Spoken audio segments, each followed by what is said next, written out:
It's Conduit News Radio with Paul Harrell.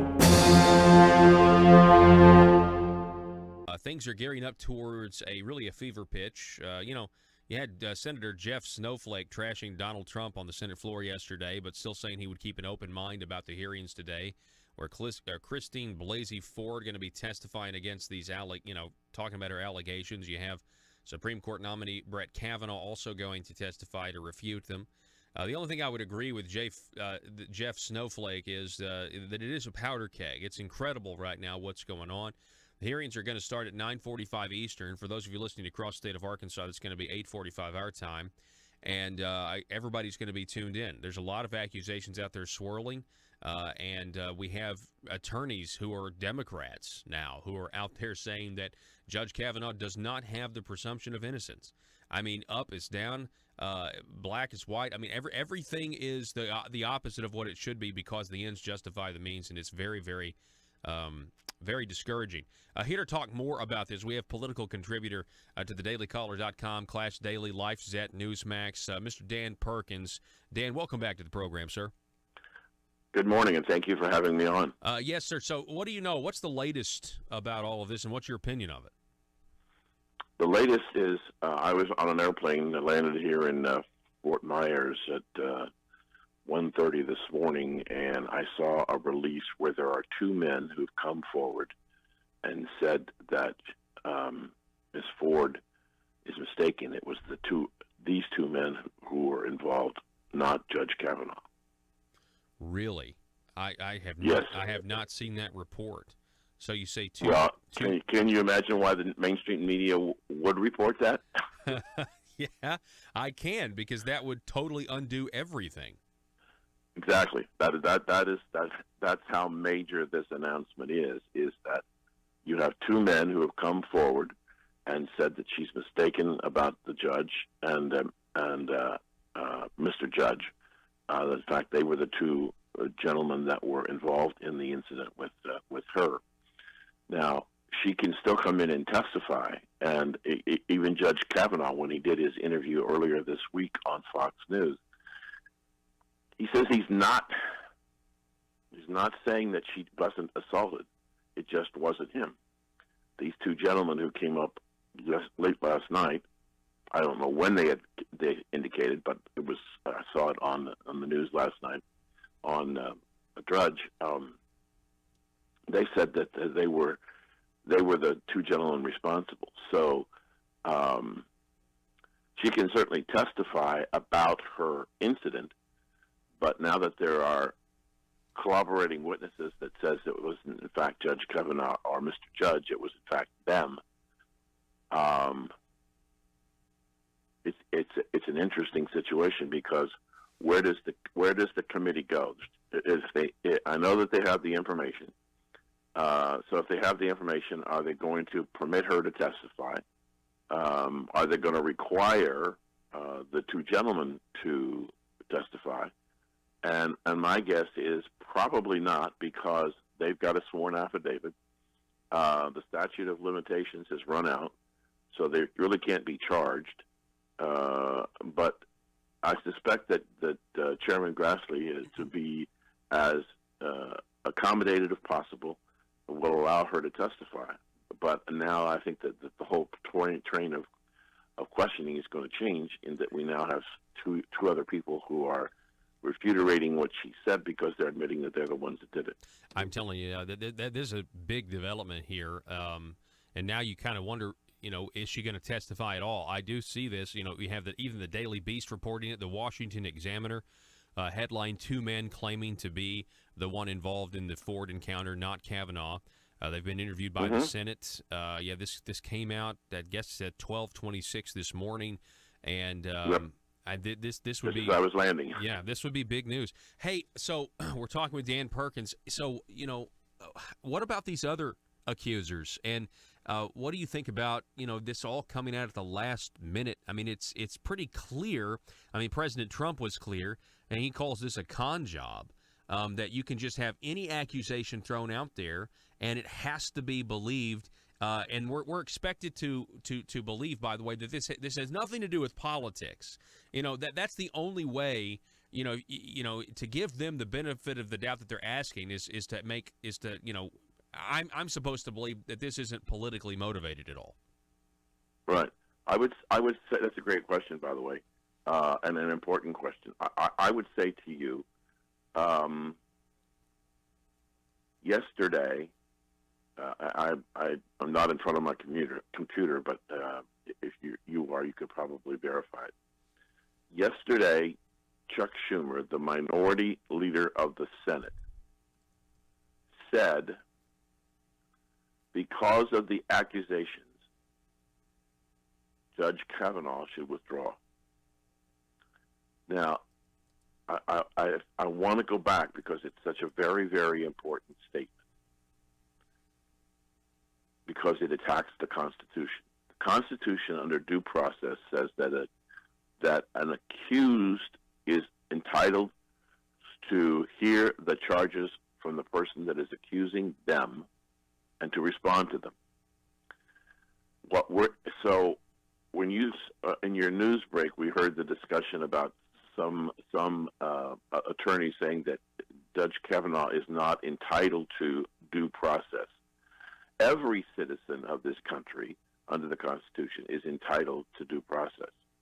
But what the Democrats are saying, the mere fact that an accusation was made, whether it was true or not, whether it was proven or not, Judge Kavanaugh should recuse himself from his nomination at the court. That's fundamentally wrong. Because if we can simply accuse a person and force them out of office, or force them from being able to be considered for another office without a right to defend themselves, then we're in serious trouble as a nation. What do you think is going to happen? What are they going to do if the Republicans hold firm and they confirm Judge Brett Kavanaugh? What do you think they're going to do? We know what the media is going to say. Is there a possibility of violence, maybe another Steve Scalise tragedy? That's been on the table long before the Kavanaugh situation. The level of violence, we saw what happened to Senator Cruz this week at a Washington, D.C. restaurant with his wife, who was forced to leave the restaurant, and people were in his face. That could have easily turned into even something more violent. There was no metal detector coming in the restaurant. Those protesters could have had a gun, could have shot him. So that's a reality of what's going on. This is what, if I were Chairman Grassley, now that he knows about the two gentlemen who have confessed to the deed, it seems to me that what he needs to say in his opening statement is that we have sworn affidavits that what Miss Ford said happened. She just happened to get the people wrong. And so what I think what he should probably do is allow her to testify, but the prosecutor who's going to examine her is going to use the admission by the two gentlemen. And what he's going to do is should turn it into an opportunity to talk about violence against women, but not using Judge Kavanaugh, and not even necessarily disclosing the two gentlemen, but allow her to have her say. Yeah. But when she starts anytime mentioning Judge Kavanaugh, then the prosecutor should step in and say, "No, ma'am, that's not true." And what really changes things is that if Chairman Grassley introduces the sworn affidavits of the two men before the Democrats get to question her, this has now has to change their line of question. Because if they try and attack Judge Kavanaugh, I am guessing that or hoping that the chairman, Charles Grassley, will say, no, that's not, we can't do that. That's not no longer a valid assumption. So it's going to put, if anybody, it's going to put the Democrats in a very defensive position, because it's all been she said. But now we have two collaborating witnesses who are admitting that they were the ones that did the attack, not Judge Kavanaugh, our Mr. Judge. And it puts everybody in a massive role reversal, because if they bring doubt about, not about the attack, I don't think they want to do that, but if they bring doubt about whether it was Judge Kavanaugh, then the other two subsequent witnesses who are on much shakier ground than what Ms. Kavanaugh was, their credibility diminishes rapidly. Yeah, you're exactly right. Yeah. I guess I have a question here about those other two. About those other two witnesses. So we're just now finding out. These articles are from the 27th, early this morning, that two men have come forward, and they say that they're the ones that assaulted Christine Blasey Ford, and it wasn't Brett Kavanaugh. Right, or Judge.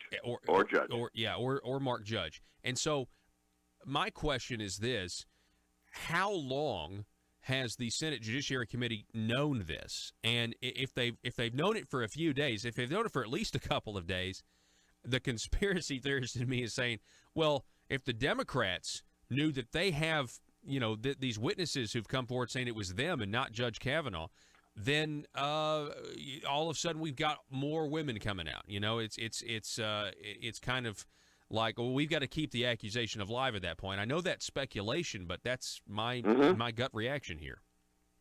Well, it's a free. At least it wasn't a free country the last time I checked, although it was under attack for what they were doing. You're allowed to speculate whatever you want. I don't know yet, because of any of the information that I saw when I landed last night, that the two gentlemen, I don't know when they came forward to the Senate committee. I also don't know whether or not anybody on the Democratic side was represented when these two gentlemen gave their sworn affidavit. So I don't know the time frame. So it would be inappropriate for me to speculate how long they've known. We'll ultimately find out very quickly. And the only reason I say that is because, boy, wouldn't that be a very interesting response? If Dianne Feinstein is going to sit on a letter for months and not do anything and wait till the 11th hour to try to torpedo this and keep a solid 5-4 conservative court from being a reality, then why shouldn't Chuck Grassley in the Judiciary Committee also know a few days ago, or maybe even a week ago, because Christine Blasey Ford was going to testify, then she's not going to testify, and everything else. Right. And why wouldn't they sit on the letter and wait until the political theater happens, the show starts, and then here's a big loss, Democrats. I mean, you guys have jumped to the conclusion, you've disparaged somebody and a man and his family and everything else. So I and then the nomination would go through without a hitch. So again, blatant speculation on my part, but it does seem that it's at least a possibility. So. Oh, I would not argue that point with you at all. What I do think is important, and I'm not saying that what you're suggesting is not important. What I do think is important is that your listeners understand that what happened here was the whole Democratic approach was to get Judge Kavanaugh to recuse himself. When I quoted you Chuck Schumer accusation, the point here is that it's the 40-year history of the operation of the Democratic Party in Washington, D.C., is that whether the Republicans are willing to admit it or not, the Democratic Party was in charge. Look at what they did to Bush 41. Look what they did to Bush 43, in attacking and demeaning them as a person and as president of the United States. So that the playbook, the Democratic playbook, is you accuse and you accuse and you accuse, and you put more and more pressure till they reach the point when the Republicans capitulate, walk away, go hide, run away in a corner. And that's been the strategy. And if you look back, you'll see it happen time and time again. That changed when Donald Trump became president, because Donald Trump said no more. And when he said no more, that meant that he was going to fight them tooth and nail and call them out.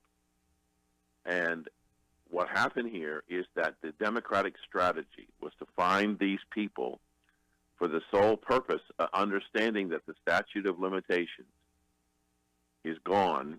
There's no way they can be prosecuted. But the whole purpose was to defeat him by getting him to follow the Democratic playbook and resign or recuse himself. That's how they won. That's how they intended to win. And when Schumer said yesterday he shouldn't serve because of accusations, then that says that's exactly what they're trying to do. They're trying to intimidate him to recuse himself based on intimidation. And now they've got a problem, because now they have people who said, no, it was really us. It wasn't Judge Kavanaugh or Mr. Judge. And so that turns everything around. I mean, I don't know how the Democrats, because if the Democrats don't believe the two men, they got a problem. Well, they're going to look like conspiracy theorists at that point. You know, I mean, they're going to look like they've got sour grapes. Yes, absolutely. I think. Go ahead. I just going to say, I think the Democrats are now really saying, "What in the hell are we going to do?" Yeah, because the fact that Donald Trump continued to support him, Kavanaugh kept saying, "No, it's not me. I'm not denying whether or not these women were attacked, but it wasn't me." Now he's got people saying, "You know, it wasn't him." The strategy of intimidation or resignation is not going to work with Judge Kavanaugh. So there will be no asterisk, as some pundits have said. There will be people who've opened their mouth, like the senator from Hawaii, who said that Judge Kavanaugh is not entitled to due process. The people who said that he raped her are now in a very difficult position. Whether it's Feinstein, whether it's Gillibrand from New York, Kamala Harris out of California, all those people who have come out and given these outrageous pronouncements that he was a rapist and he assaulted her are now in a situation where, how do they walk it back? Yeah. Do they say, well, we don't believe them, or we don't think it's? If you believed her, and they're willing to admit under oath before Congress that it was in fact them, not the judge, the Democrats are in a very deep hole. Yeah. And their whole hope of this being the turn for the midterm elections collapses. Yeah, it blows up in their face. It really does. And I think the left's going to throw a huge temper tantrum regardless, because, truth doesn't seem to matter in a lot of respects. And you had the president at the press conference say yesterday, look, listen, this is a terrible precedent because, I mean, if you can just throw accusations out and you're guilty until proven innocent, then, I'm going to have other nominations. I'm going to have other people I'm going to appoint to jobs, and this is now the Democrats' tactic. He said it's got to stop, and I think that's why the president has been so firm on this. Folks, we've been talking with Dan Perkins. He's a political analyst, and he just informed us of the news that did develop this morning where you have the Judiciary Committee heard from two men that are not Kavanaugh or this Mark Judge guy who are claiming they're the ones that were involved with the incident with Christine Blasey Ford. So coming up at 8:45, I guess in about an hour, the committee's going to, start and convene, and we'll see what happens. It maybe fireworks there. And Dan Perkins, I'll give you the last word, sir. There's a possibility. The Democrats do not want this to go forward. There's a possibility that Ms. Ford doesn't testify. Because it would just look so bad. Yeah, I think you're right. And the media will probably say, well, it's because Chuck Grassley wasn't accommodating enough. But let's hope that the truth gets out there. And Dan, I appreciate it. He's a political commentator, dailycaller.com, Clash Daily, LifeSet, Newsmax, The Hill. Also, folks, don't forget to check out Dan's book. We've had him on before to talk about the Brotherhood of the Red Nile, a terrorist perspective. It's actually a series of books. So check that out, available at Amazon.com. Dan, I appreciate it, sir, and you have a great morning. Thank you for having me on. It's always a pleasure to be with you. All righty.